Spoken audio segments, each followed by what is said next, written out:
Question, yes, sir. Let's say you have a non-Jew who has overcome idolatry and now is been Noah. He comes to fall in love with Torah Shabbat. All right, then he has trouble accepting. He falls in love with the written Torah. Yes. Let's use that so everyone. Excuse me.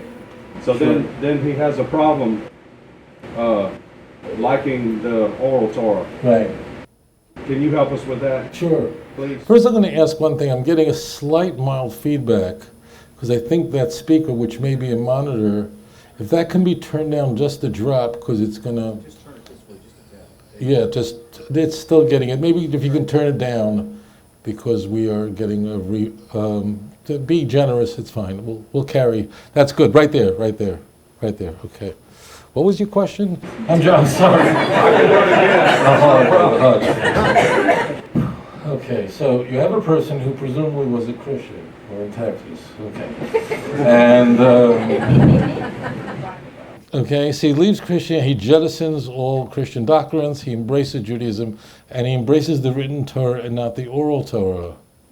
Now, I can show any person who has any question about the oral Torah, it's very easy to discover that the written Torah had to be accompanied by a oral transmission. Okay? In fact, there's a whole chapter in Volume 1 on this subject alone. And I give 50 examples of this. Because if there is no oral Torah, let me do it real simple with you. There are 22 letters in the Hebrew alphabet. Okay? They're all consonants, or what we now would call a vowel carrier. Where are the vowels in the Hebrew language? Where are they? They're those little dots. They're called nekudot. The little dots or lines that are underneath the letters or above the letters. You got it? Now let's take the English language, right? If you imagine the English language and you just take out A, E, I, O, U, and sometimes Y. So, I always knew that, right? I never forgot that thing. So, what would happen if I just took a word and I stripped every vowel out? I could probably make 10 different words out of it. Dad, did, you go forever. You can just take any one word out, and all the vowel out, put in another vowel, and the two words have nothing to do with each other. Now, are the vowels beneath the letters, are they written Torah or oral Torah? They're totally oral Torah. That's why in the Dead Sea Scrolls, which Ross and I are going to be visiting in November, which you're going to see the actual Dead Sea Scrolls, because they're not in the caves any longer. You'll see the cave, but there are no scrolls there that we know about. They're now housed in the Shrine of the Books in the Israel Museum. There are no vowels. Okay. Well, what happened? Well, what did they do? They were only known orally. If you change the vowels in the word, you change the meaning of the word. Nothing could be more simple than that. And everybody knows what I'm saying is true. There's no one who's saying, no, there's no such thing as vowels, and changing vowels and changing meaning. That's nonsense. Shouldn't boil a kid in its mother's ches lamed beis. Well, is it mother's milk, mother's fat? Depends what vowels you put under there. If it's chalev, chalev, two different words. Both of them make perfect sense. Perfect sense. When were the nekudot, this vowel system, when was it introduced? When someone made it up. That's why it's not in the Dead Sea Scrolls. Actually, a family made it up. That means it came up with a great written system, a way to record what was until then only known orally. And that was a family, in the land of Israel. There were a number of attempts. This is in the 8th, 7th, 8th century. There was actually the Jews and simultaneously the Arabs were doing the same thing because of their consonant lahabdil, but their consonant system also had no vowels, and we came up with one system that became universally the one that you know of. That's man-made. That's why a Torah scroll doesn't have them. We're not allowed to put them in there because people came up with a great system that you're welcome to publish in your Hebrew books. You're welcome to put it in there if it's printed, but you cannot put it in the parchment that is read as ordained by God, instituted by Moses in that scroll. You can't put anything in there that's not from God.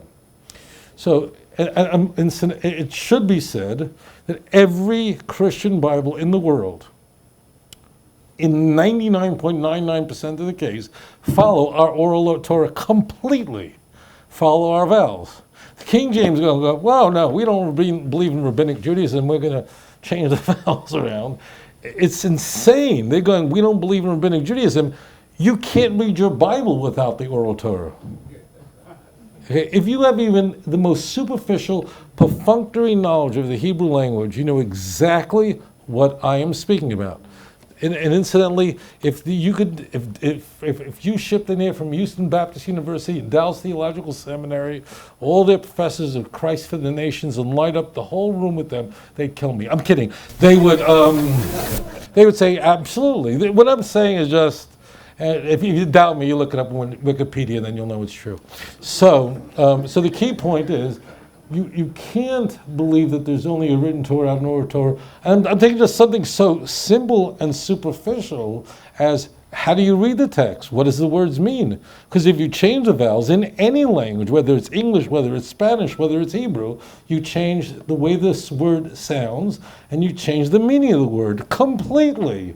And that the vowel system is part of what's called a Masorah. The word Masorah means that which is handed down. It's kind of a synonym of Kabbalah. Masorah means that which is handed down. Kabbalah means that which is received. That's why the rabbis who assembled this written system that we use today, we used everywhere in the world, and recorded what was then passed down from generation to generation, who recorded the Masorah are called, what are these rabbis called? Masoretes. And what is that text called that has the vowels? The Masoretic text. The oldest Masoretic text that we have in existence. You'll also join Ross and I in November, or join me in July. You'll see the Aleppo Codex, which dates back to 930. The oldest complete Masoretic text in existence is the Leningrad Codex that dates back to 1008. So that's it. That closes the door on this issue. What happens is something that I alluded to in the past, is that folks leave the church, and yeah, they go, sure, Trinity, God like killed some innocent guy for my sins. No way. There's nothing remotely resembling that in Tanakh. But they bring with them, and please don't be offended, but people bring with them the culture of the church, that worldview, that Weltanschauung, that the smoke, the still, and that's the part, and that's why Isaiah uses these delicious words, Isaiah 52, wash yourself. Why is he saying wash yourself? Get rid of the smoke, get rid of the smell. And that's what happens, that people leave the church and embrace the Jewish faith, but they bring worldviews and just ways of thinking from the church with them. And you got to pray hard, oh God, please wash me. And the only way is Torah, there is no other way. And so that would be like very easy, and there can be no answer to that. I mean, you want to go further. I mean, the Torah says that no Moabite could ever be a convert to Judaism. Okay, cannot, because they did not greet you on the way when you left the promised land. Well, Ruth was a Moabite. How did she wind up being the great-grandmother of King David? King David couldn't possibly be not just King David, but the great-grandfather of the Messiah, with whom he made a covenant in 2 Samuel chapter 7, verse 12 through 16. The answer is, without an oral Torah, Ruth could never have converted to Judaism. The Oral Torah says that it would only be men who would be leaving their homes to greet travelers. Women would never come out of their home, and therefore only this law applies to male Moabites, not to female Moabites. Now, if you don't have that Oral Torah, you're going to have to explain to me how Ruth ever converted to Judaism. I mean, this is this is like light stuff. This is like nothing stuff, okay? Now, I want to also say that this was never even questioned by the early Christians. I mean, in the Christian Bible, it's another part that I discuss extensively in Volume 1, and I'm never pushing books. Amazon. I'm kidding. But in the Christian Bible, you have the Oral Torah everywhere. The earliest Christians, if you said to them, there's no Oral Torah, they look at you like you're crazy.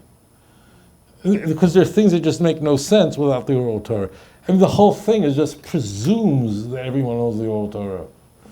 Okay? It was the Pharisees and scribes that sit in Moses' seat and therefore follow what they tell you. Do as they say, but don't do as they do, Matthew 23. Well, if the Oral Torah was invented by rabbis and not from God, why are you supposed to do everything the Pharisees tell you to? They've made up the whole Oral Torah. The conversations make no sense in the Christian Bible. You know, I mean, the conversations about, you know, in John chapter 7, 20, 21, where Jesus heals a man, and he's always challenged by those damn Pharisees going, why are you healing someone on the Sabbath day? As though there's some prohibition. I mean, this is total fatuous material, but actually it hinges on Oral Torah. It means there is no prohibition of praying over anybody to be healed on Shabbos. We do it in our synagogue every Shabbos. We make a mishaberach. The story is completely invented. What exactly would have been a rabbi's problem with Jesus healing anybody on the Sabbath day? The story is made out of almost whole cloth. If you ask me why I inserted that modifier, I'll explain. If not, I don't want to overwhelm you. Time is limited. So, and Jews had no other problems in the world? All right, but fine. All right, so, we have a problem with, so Jesus responds, he says, but you can circumcise a boy on the 8th day if it comes out on Shabbos. So if you can heal a small limb, how much more so could you heal the entire body? Okay, now, I defy you. Just go to any Christian in the world. Explain to me that text. Explain to me what is the basis of that response. Okay, the response is, if you can perform a circumcision on Shabbos, which means you can heal a small limb, which is what the text says, then for surely this is a common rabbinic method of logic, and that is, if you can do a small thing, then you can certainly do a big thing. If you can't drive in the state of Texas with an alcohol level of 0.08, you certainly can't drive in the state of Texas with an alcohol level of 0.1. Then you're dead. But anyway, so obviously, then you can't drive with twice that amount. Okay, so that's what that means. It's just very simple. It's called a kal v'chomer. So could anybody explain to me? There are a lot of former Christians here. You've studied the Christian Bible probably backwards and forwards. Can anyone explain what was Jesus saying? Now, Jesus never said this. This story conversation could not have happened. It is fiction. But what does it hinge on? Please don't be shy. The reason is you'll never be able to answer that question. You'll never, because it makes no sense. Please, any of you, do it in general. Say, hey, just could you explain to me what Jesus' response is? Just lay it out and make sense out of it. I can, because I know the Oral Torah on which that is based. No Christian can explain it. John 7, 20 through 22. None. You could go to HBU, go to the top guy, explain to me exactly what does this conversation mean? What does it mean if you can circumcise a child on the 8th day? What does circumcise a child on the 8th day have to do with anything? Okay, I can. I should get a job at HBU. But after what happened, it's not likely to happen anyway. Sorry. Okay, so let's explain what's going on. It is forbidden on Shabbos, based on the Oral Torah, that one is not allowed to cause a bloodletting wound on Shabbos. Okay? You're not allowed to cause a bloodletting wound. You'll find it nowhere in the written Torah. Okay. However, because when we have the commandment to circumcise a boy on the 8th day, the Torah says you should do it on that day. For the Oral Torah tells us afilu b'Shabbos, even if it comes out on Sabbath. Meaning, the Oral Torah is saying that ordinarily you're not allowed to cause a bloodletting wound on Shabbos. However, there's an exception in the Oral Torah. That is, if a boy is born on Shabbos, that means the bris is on Shabbos, the circumcision on Shabbos, that's 8 days later. So on Shabbos, you do a circumcision. As long as the child is healthy, you must do a circumcision. Okay? So you understand? So the Oral Torah, there's a special dispensation from the Oral Torah that circumcision you're allowed to. You got it? So now we understand the New Testament from the Talmud. It's unbelievable. It's really, anyway, I can't believe I'm hearing this. Do you see how crazy it is? They never don't know. These Christians, I'm trying to show you how these Christians, so many of them are such good people, they mamish don't know. They sit at these Dallas Theological Seminaries and Fuller and all this and this, and they don't know. They don't know. And they go, oh, we don't believe in rabbinic journey. Really? Please explain to me a whole Christian Bible. What is the Sabbath day journey in the book of Acts? I mean, I could do this forever. If you would have told an early Christian there's no oral law, they would have said, you may want to try Prozac. So I'm just telling you, they say, you're insane.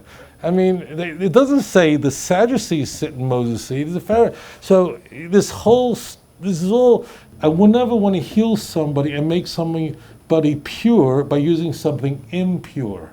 I do not use a Christian Bible to make somebody pure. But it is important to understand that the notion that there is no oral law was a much later Christian invention. Why that's the case, you can download my lecture on the Oral Torah or ask tonight, when did the church actually change course and say we don't believe in the Oral Torah? That would happen. That's a divorce that would be necessary for the church. When did it happen? It really happens in Nicaea over the Jewish calendar, but because it just became disgusting that we should rely on the Jews to tell us, when we should celebrate Easter and so on and so forth. So that's when the change would happen. But the Messianic movement, which is a Christian denomination, a Christian sect that follows Slocto, whatever, whether it's Southern Baptists or whether it's charismatic groups, on doctrine, they follow it exactly. So they're taught we don't believe in rabbinic Judaism. You don't take your Christian Bible and throw it out the window. None of it makes sense. But anyways, it's very easy. The way to easily prove it is, please explain to me where these vowels come from. How do you know what the text says without vowels? I can change these vowels. Can I change the vowels around and we'll have a different meaning? When Moses gave the Torah at Mount Sinai, or actually at the end of his life, he wrote the Torah, he wrote 13 Torahs. Were there vowels in there or were there no vowels in there? Okay, everybody knows that there were no vowels in there.